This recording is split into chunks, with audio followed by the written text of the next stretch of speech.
నమస్కరించెదను. దేవునికి స్తోత్రం. నమస్కరింపరాండి, నమస్కరింపరాండి, నమస్కరింపరాండి.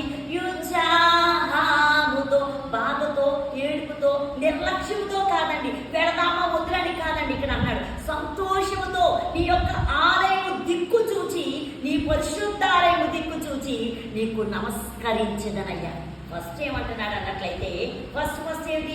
నీ గొప్ప కృపను బట్టి, నీ కృపను బట్టి, నేనైతే నీ కృపను బట్టి, దేవుని మందిరముని బట్టి నేనైతే ఇక నుండి బాప్తిసం పొందిన నాటి నుండి నీ మందిరములో ప్రవేశిస్తానయ్యా. నీ పరిశుద్ధాలయం దిక్కు చూసి, నీవే దిక్కని నీ వైపు చూసి దేవునికి మాత్రమే నమస్కరించాలి, దేవుడు మాత్రమే దిక్కు అనుకోవాలి. ఇది ఒక బాప్తిసం పొందమంది నీకు చాలా మంది దిక్కు, తల్లి దిక్కు అనుకోవచ్చు, వారి దిక్కు అనుకోవచ్చు, కాదని నేను అనట్లేదు. కానీ ఇప్పుడు అందరికంటే దిక్కు ఆయనే. చాలా చాలా మంది నీకు ఫ్రెండ్స్ ఉంటారు, వారు నాకు దిక్కు, వారే నాకు ఆశ్రయము, వారి మాట ప్రకారం నువ్వు నడుస్తూ ఉండొచ్చు. కానీ ఇక నుండి దేవుని మాట ప్రకారం నడవాలి, దేవుడే దిక్కు అనుకోవాలి, దేవుడే స్నేహితుడు అనుకోవాలి, దేవుడే నీకు ఆశ్రయం అనుకోవాలి. ఆ స్నేహాలన్నీ ప్రక్కన పెట్టాలి, ఆ ముందు జరిగిన కార్యకలాపాలన్నీ ప్రక్కన పెట్టాలి, ముందు వ్యవహారం స్వస్తి చెప్పాలి, దాన్ని సిలువ వేయాలట.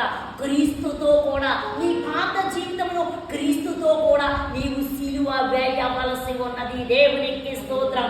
క్రీస్తులోనికి బాప్తిసం పొందని మీరంతా మీ పాత జీవితమును ఆయనలోనికి మనం ఏం చేస్తాం? సిలువ వేసేసాం.